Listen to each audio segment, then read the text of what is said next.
और प्रभु यीशु मसीह के नाम से मैं आपका स्वागत करता हूं। और आज मेरा टॉपिक है घमंड। कितने लोगों में के अंदर घमंड है? जोर से हालेलुया बोलो। सबके अंदर है, लेकिन कहीं ना कहीं छुपा हुआ बैठा है, लेकिन आज निकल जाएगा। हालेलुया। घमंड सबके अंदर है, छुपा हुआ रहता है कहीं ना कहीं। तो किसी को पैसे का घमंड, किसी को पद का घमंड, किसी को घर का घमंड, किसी को बच्चों का घमंड, और क्या घमंड होता है? और कौन सा घमंड हो बताओ आप? हाँ, यहोवा का घमंड। और अच्छा, आप लोग घमंड नहीं करते? अरे बहुत अच्छे लोग हो फिर तो आप। आमीन। यीशु मसीह के नाम से बहुत अच्छे लोग हैं। हालेलुया। देखो, घमंड हर किसी के अंदर छुपा हुआ रहता है, लेकिन वो कब बाहर आता है? जब अपने अंदर से कुछ ऐसी बात निकल जाए, टोंट वाली बात निकल गई ना। एक सबसे पहले आंख ऊंची होगी और एक आवाज ऊंची होगी। होती है कि नहीं होती है? हाँ ना, होती है कि नहीं होती है? तो कितने लोगों ने, चलो घमंडियों को देखा, चलो आप लोग घमंड नहीं है आप लोग के अंदर, लेकिन घमंडियों को कितने लोगों ने देखा कभी घमंडियों को? कैसे लगते हैं वो? कैसे मालूम कि वो घमंडी है? आपको कैसे पता? घमंडी का एक साइन कौन सा है? कैसे मालूम पता चलता है ये घमंडी है? कैसे मालूम पड़ता है? हाँ जी, यहोवा को जानता है। आमीन, आमीन, आमीन। यही होना चाहिए था। तो अभी आप मुझे बताओ, घमंडी लोग कैसे होते हैं?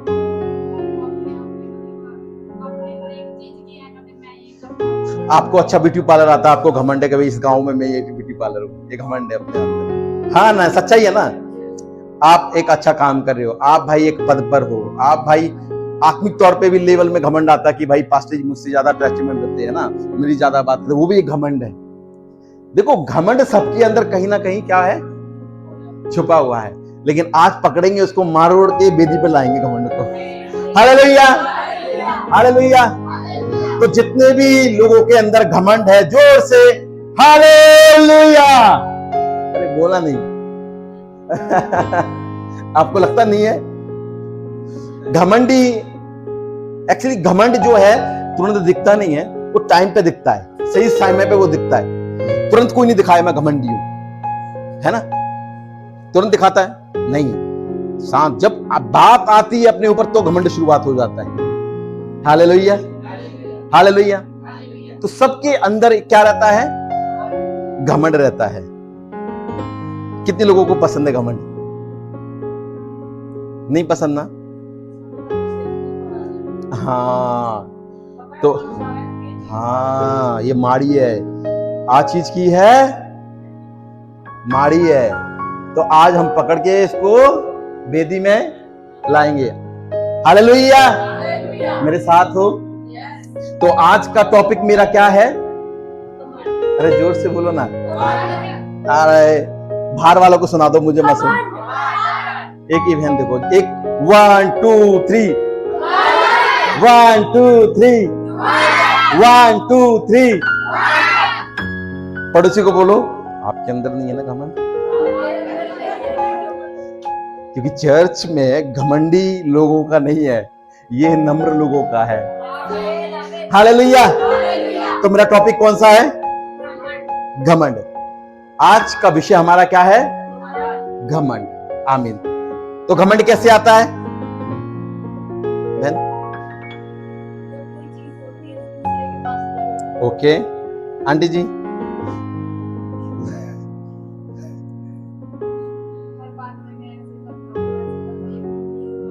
सबसे अच्छा पार्लर मेरे इस गांव में करना है, लेकिन नम्र रीति से हमें जीना है। Hallelujah, hallelujah. चंबे, कौन सा घमंड है तेरे अंदर? कोई भी घमंड नहीं है। देखो, सबके अंदर घमंड है ना। ये चंबा बोल रहा नहीं है करके मेरे अंदर। हालेलुया। टॉपिक एक मजेदार है, और ये मैं जानता हूं कि ये आप सुनोगे, आपका एक मदद कर सकता है, और प्रभु आपका एक आशीष दे सकता है। और पृथ्वी के ऊपर ऐसा कोई भी व्यक्ति नहीं है जिसके अंदर घमंड नहीं होता। हालेलुया। मैं फिर से एक बार दोहराना चाहता हूं इस बात को कि पृथ्वी के अंदर एक ऐसा कोई भी व्यक्ति नहीं है जिसके अंदर हालेलुया। और घमंड जो है एक अलग अलग विषय है। कैसा विषय? अलग अलग। जैसे कि किसी को लड़का है और किसी को लड़की है, तो लड़का वाला क्या करता है? दूल्हे वाला क्या करता है? हाँ, लड़की वाले थोड़े शांत होते हैं। क्यों? घमंड किसको करते हैं? लड़के वाले को, है ना। और किसी की शादी के बाद किसी को लड़की हो जाती है तो उसको तुच्छ नजर से देखते हैं यहाँ पर, है ना, कि लड़की है, इसका लड़का नहीं है, मुंडा नहीं है, तो वो उसको थोड़ा थोड़ा, और लड़के वाले को थोड़ा सा कैसे करते हैं? लड़की को थोड़ा, और लड़के वाले का मारी नू है। होता कि नहीं होता? ये सब चीजें जो होता है वो संसार पे होती है। अभी हम लोग कहां के हैं? हमारे अंदर होनी चाहिए ये बातें, हाँ या ना? देखो, शादी भी करते हो ना प्रभु में, सिर्फ एक ही चीज देखो, क्या वो परमेश्वर का भय मानता है? बाकी सब छोड़ दो, पैसा कितना, धन कितना है, ये कितना, वो छोड़ दो। सिर्फ एक ही चीज करके शादी देखो, वो क्या परमेश्वर का भय मानता है क्या? पहला, लोग यहां पर शादी करने से पहले क्या देखते हैं? काम क्या करता है? पहला, सबसे पहला काम क्या करता है? क्यों? क्योंकि उसको विश्वास नहीं है कि खिलाएगा क्या। हालेलुया। तो लड़की हो या लड़का, उसमें जात पात नहीं देखी जाती प्रभु के राज्य में। ये छोटा है, ये बड़ा है, ये ऊंचा है, ये नीचा है, ये प्रभु के राज्य में ऐसा नहीं है, क्योंकि ये संसार में चलता है। और प्रभु कहता है, मैंने तुम्हें चुन लिया उस संसार में से अलग। तो जितने भी चुने हुए लोग हैं वो ये काम नहीं करेंगे। Hallelujah, hallelujah. मेरे साथ हो, मेरे साथ हो। तो हम किसके लोग हैं? प्रभु के लोग हैं। तो प्रभु कहता है कि हमारे अंदर जो छुपा हुआ है उसको बाहर निकाल कर कहां डालना है? हाँ, क्या छुपा हुआ है? आमीन। चलो हम एक वचन पढ़ेंगे, मत्ती 6 और 19 और 20 पढ़ेंगे। मत्ती 6, 19 और 20। हाँ जी, हालेलुया। अपने लिए इस पृथ्वी पर क्या इकट्ठा ना करो। एक और बात, अपने लिए इस पृथ्वी पर धन इकट्ठा ना करो। आगे, जहां कीड़ा और काई बिगाड़ते हैं, कीड़ा और काई। आगे, या चोर सेंध लगाते चुरा लेते हैं, पर हाँ, परंतु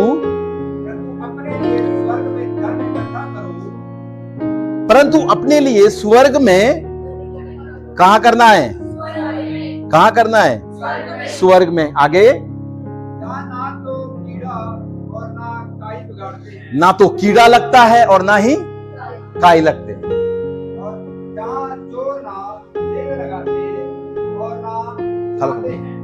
ना और ना चोर।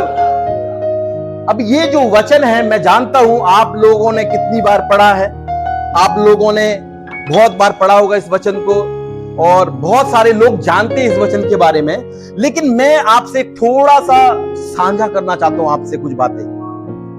और मैं विश्वास करता हूं आज का वचन आपका छुपी हुई चीजों को बाहर लाएगा। और वो कहां डालना है? कहां डालना है?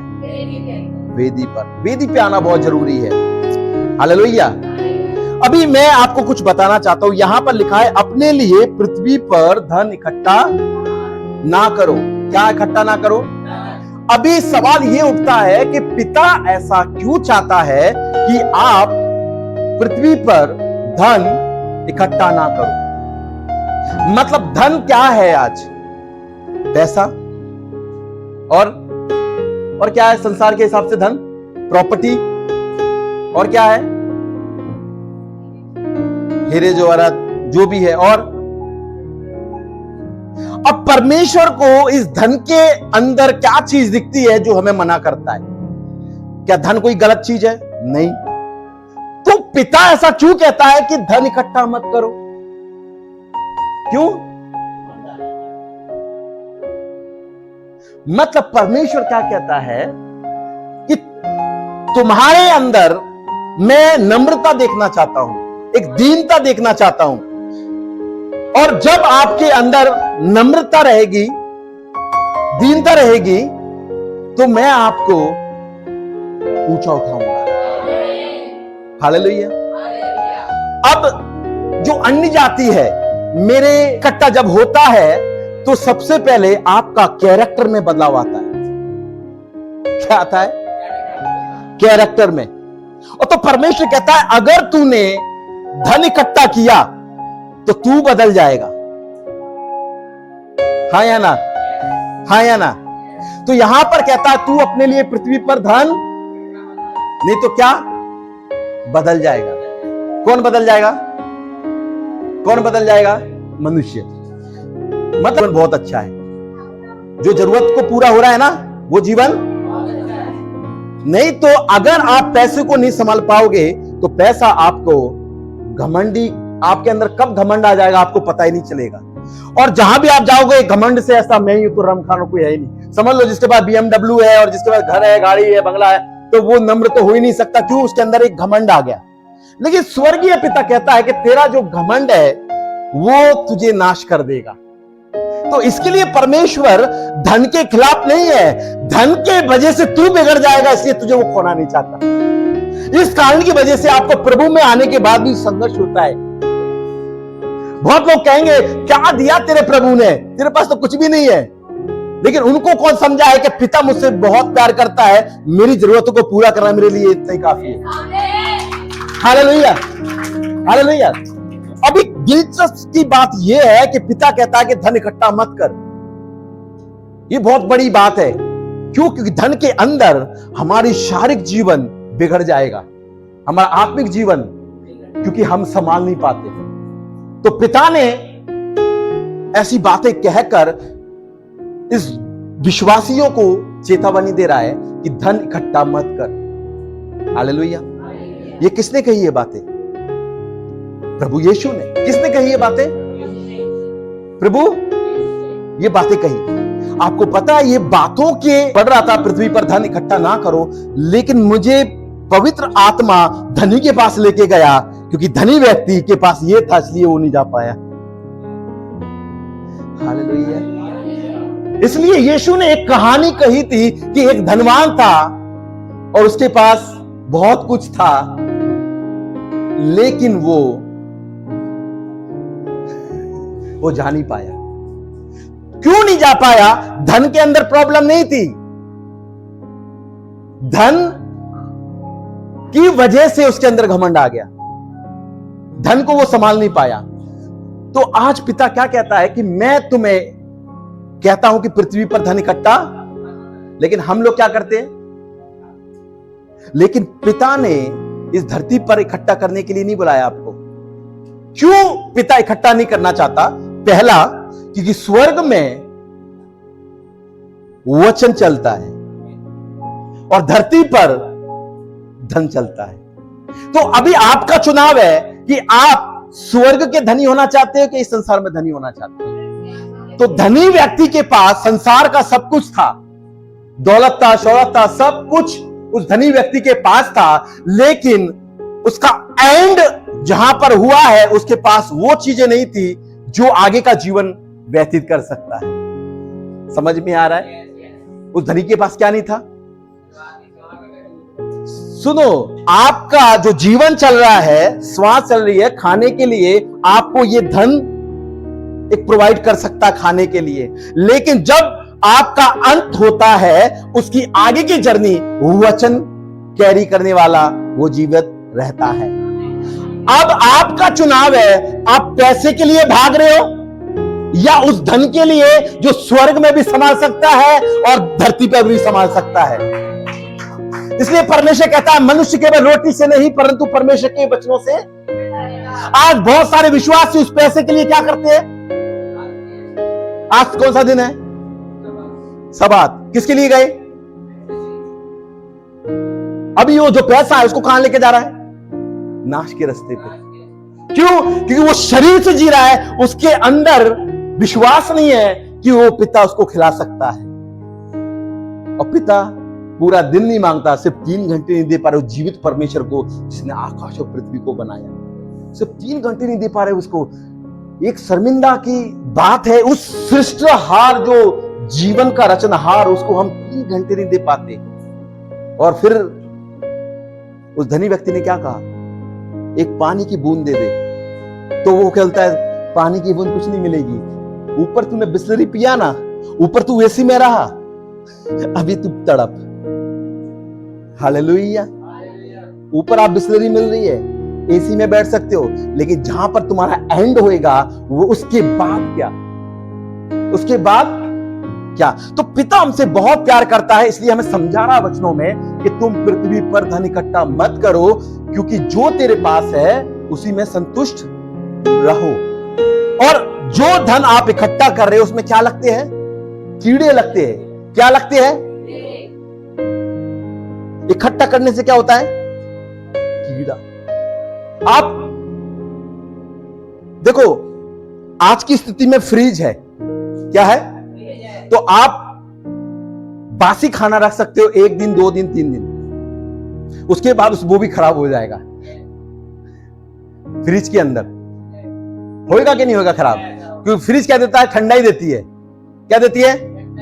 ठंडा ही देती है। इसलिए वो क्या होता है, रहता है 1, 2 दिन, 4 दिन, लेकिन उसके बाद भी वो खराब हो जाता है। कहां पर? उसके फ्रिज के अंदर। भले आप डीप फ्रिज ला दो, जो आइसक्रीम रहती है उसके अंदर डाल दो, लेकिन एक समय आता है वो भी पिघल जाता है अंदर, कभी कभी टूटी फूटी टेढ़ी टाढ़ी सी रहती है, पिघल जाती है।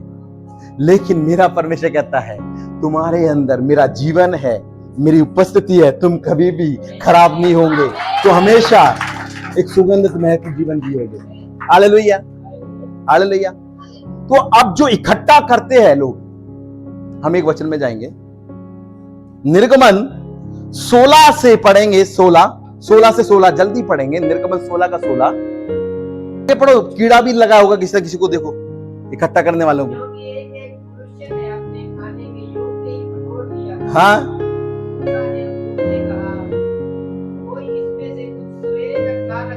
हाँ, हाँ,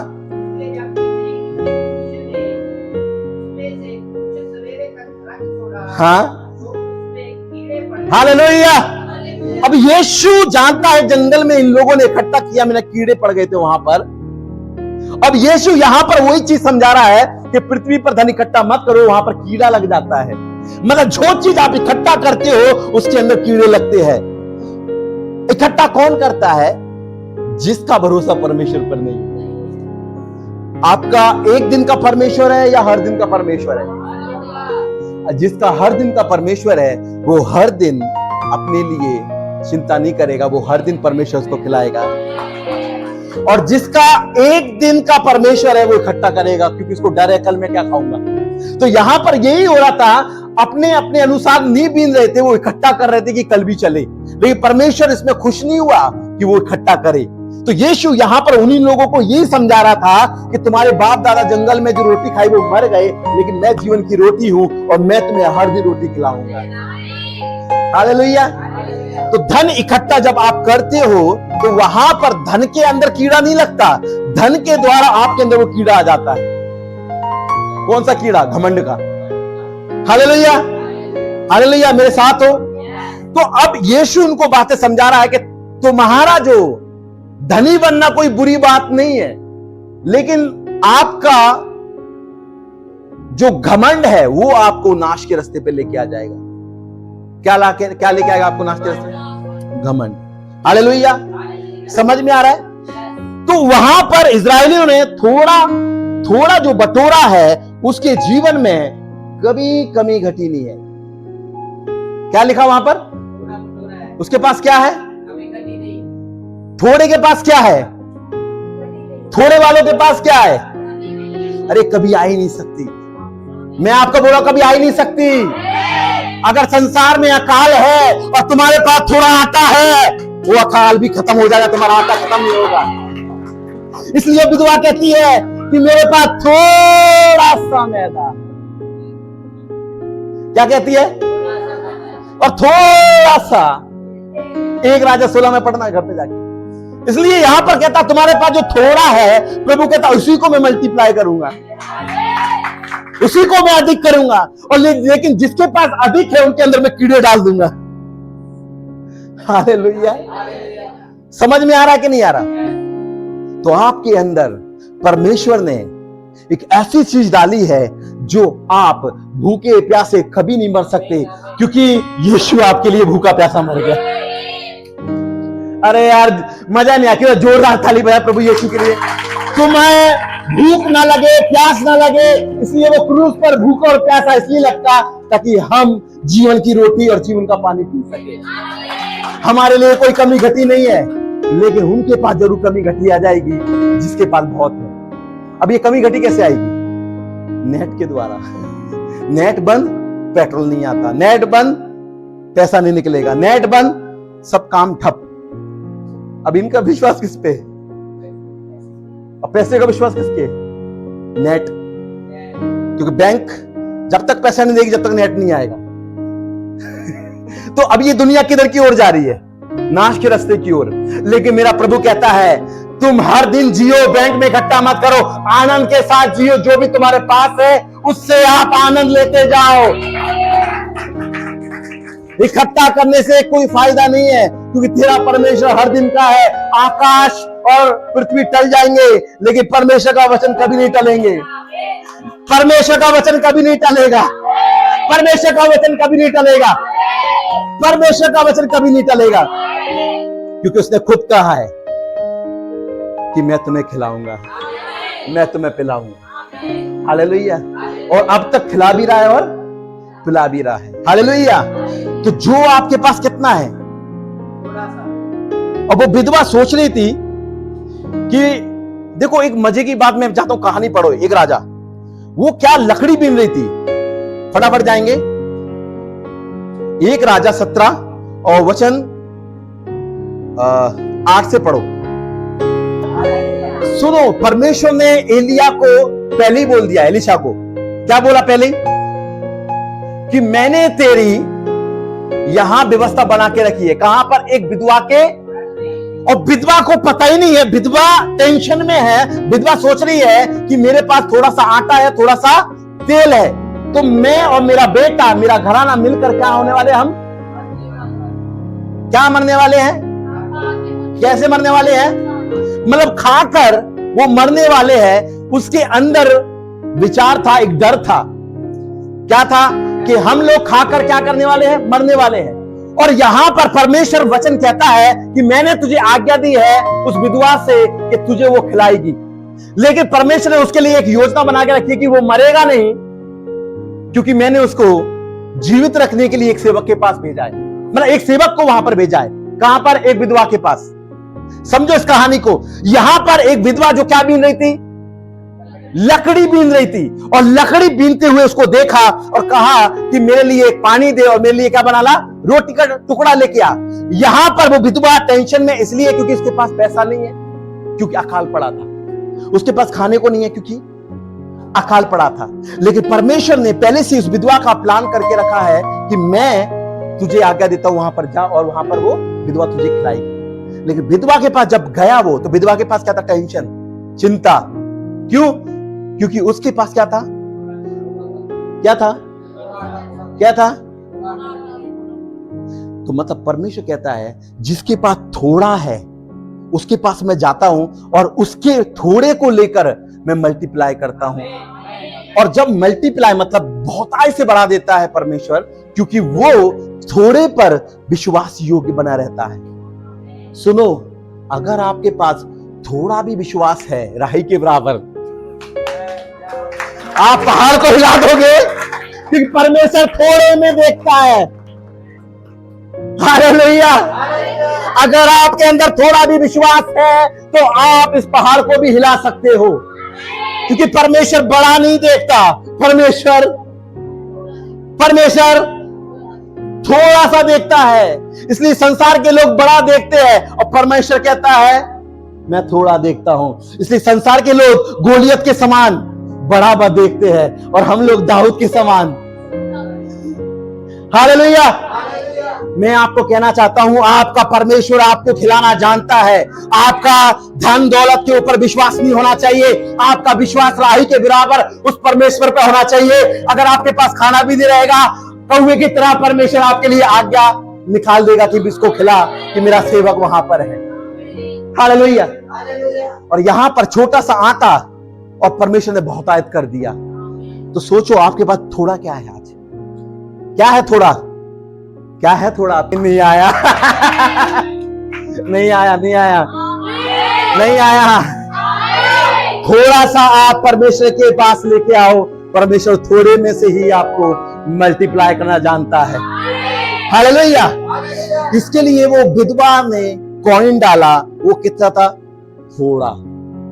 बहुतों ने अपनी कमी घटी में से दिया, लेकिन उसने अपनी थोड़ा भी नहीं था, उसके पूरा डाल दिया जो था। समझ में आया? सबके पास क्या था? बहुत। सबने अपनी कमी घटी डाला, लेकिन यीशु किसको देख रहा है? थोड़ा। भाई बैठा है, हाँ, कौन कौन डाल रहा है देख रहा हूं मैं। यीशु देख रहा है क्या कर रहा है, कौन कौन डाल रहा है।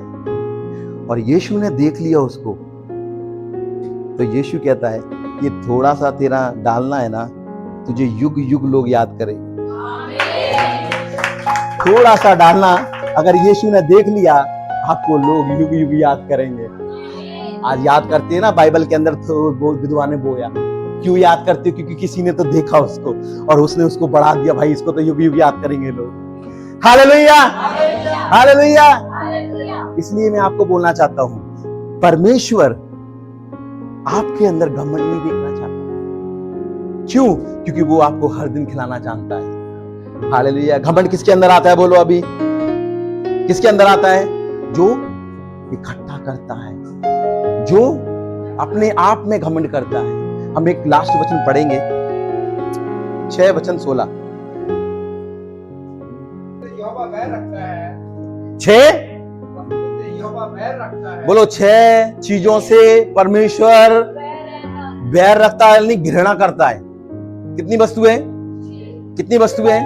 हाँ, तो पहली वस्तु सुनो, कौन सी है? हाँ, घृणा है। घमंड से। हालेलुया। जितने लोगों के अंदर है, जोर से हालेलुया। हाँ, एक और बार देखो, उनको क्यों रोकते? सच्चाई है, आप भी तो करो, आपके भी अंदर होगा कहीं ना कहीं छुपा हुआ। हालेलुया। सबके अंदर है यहाँ पर, है ना। ऐसा मत बोलो कि किसी में ही पवित्र ना, भाई ना, तुम लोगों के अंदर है, वो छुपा हुआ है। वो टाइम टाइम पे रिवील होता है, टाइम टाइम पे बाहर आता है। मालूम है, ईद का चांद कभी कभी बाहर आता है, वैसे ही वो बाहर आता है। कभी कभी समय के हिसाब से होता है, पोजीशन के हिसाब से, समझ रहे हो, व्यक्तियों के हिसाब से। अगर व्यक्ति सामने वाला ऐसा, तो मैं ऐसे बन जाऊंगा, तो वो टाइम टाइम पे होता है। लेकिन आज हमें ऐसा नहीं बनना है, आज हमें निकाल कर एक नम्र व्यक्ति बन के जाना है। हालेलुया। बोलो, घमंड किसके सामने करते हैं भाई? हाँ, घमंड किसके सामने करते हैं? हम करते हैं ना, कहीं ना कहीं तो छुपा हुआ रहता है। चलो, धन नहीं है आपके पास, पोजीशन अच्छी होगी, खाना अच्छा बनाते होंगे, पार्लर का ब्यूटी पार्लर अच्छा करते होंगे, कहीं ना कहीं तो वो चीजें आ जाती है हमारे अंदर। आती है कि नहीं आती? तो परमेश्वर कहता है, मैं घृणा करता हूं। किससे? घमंड से। तो परमेश्वर क्या कहता है? पहले उसके घमंड को तोड़ता है, तोड़ने के बाद फिर से वो नया बनाता है, क्योंकि वो परमेश्वर को खोना नहीं चाहता। परमेश्वर से, क्योंकि उससे प्यार करता है, उसको बनाता है ताकि वापस से वो उसके पास आ जाए। कितने लोगों को समझ में नहीं आई? मैं वापस दोहराता हूं, परमेश्वर अगर किसी व्यक्ति से प्यार करता है, अगर उसके अंदर घमंड आ गया, तो पिता पहले उसके घमंड को तोड़ता है, फिर तोड़कर पिता फिर वापस बनाता है, फिर उसको गले लगाता है कि तू मेरा पुत्र है। हालेलुया। तो अगर आपके अंदर कहीं ना कहीं आज छुपा हुआ है वो कीड़ा, जहां पे काई लग रही है, कीड़ा लग रहा है ना, आज इस वेदी पर बोलोगे, प्रभु आज मुंह से बोलना है कि जो भी घमंड है मेरे अंदर, आज इसमें निकाल दे, ताकि मैं एक नम्र व्यक्ति का स्वभाव ले सकूं। और बाइबल कहती है, शोभा आने से पहले नम्रता पहले आती है। तो नम्रता पहले आ गई, फिर यीशु जब आएगा तो आपके अंदर शोभा भी लाके देगा। Hallelujah, hallelujah. घमंड किसी चीज का मत करो, सिर्फ एक ही चीज का करो कि आप उसको जान गए, और अगर जो उसको जान गया, समझ गया, उसके अंदर घमंड कभी नहीं आ सकता। मेरे साथ हो, मेरे साथ हो। तो कितने लोग घमंडी बनना चाहते हैं? पसंद कोई नहीं करेगा। यहां पर आप अपने आप में घमंड बनाए रखो। मालूम है जब किसी की मृत्यु होती है ना, डेथ होती है, तो उसके पीछे कितने लोग जा रहे हैं, उसके घमंड के अनुसार आपको मालूम पड़ जाएगा कि उसने जीवन कैसा व्यतीत किया है। उस व्यक्ति की मृत्यु में आपको मालूम पड़ेगा कि उसका जीवन कैसा है। अगर जीवन अच्छा जिया है, सबसे बना बनू के गया है ना, तो बहुत लोग निकलेंगे उसकी मैयत में। अगर कोई लड़ने वाला निकला, खुच्चर सा निकला, बोला अच्छा चला गया, कोई नहीं जाएगा उसके पास, तो उसकी मृत्यु से अंदाजा लगाना कि ज्यादा अच्छा जीवन अच्छा नहीं जिया इसने पृथ्वी के ऊपर। हालेलुया। तो जीवन ऐसा जियो कि सब लोग आपसे प्यार करें, क्योंकि प्यार लो प्यार दो। किससे प्यार लेना है? तो रोमन 5:5 में लिखा है, ऑलरेडी प्यार तुम्हारे अंदर डाला गया है। भरते रहो प्रेम में और देते रहो प्रेम, फिर देखो आपका जीवन, लोग चिपक जाएंगे चमक की तरह। घमंडी लोगों के पास नहीं चिपकेंगे, पर घमंडी लोगों से दूर रहेगा। बोलो उसके पास नहीं जाना, बहुत खराब है ये। आया ना? तो कैसा बनना चाहते हैं? नम्र। तो जितने भी लोग नम्र है, जोर से हालेलुया बोलो, जोर से बोलो ना। याकूब 4:6, याकूब 4:6। हाँ,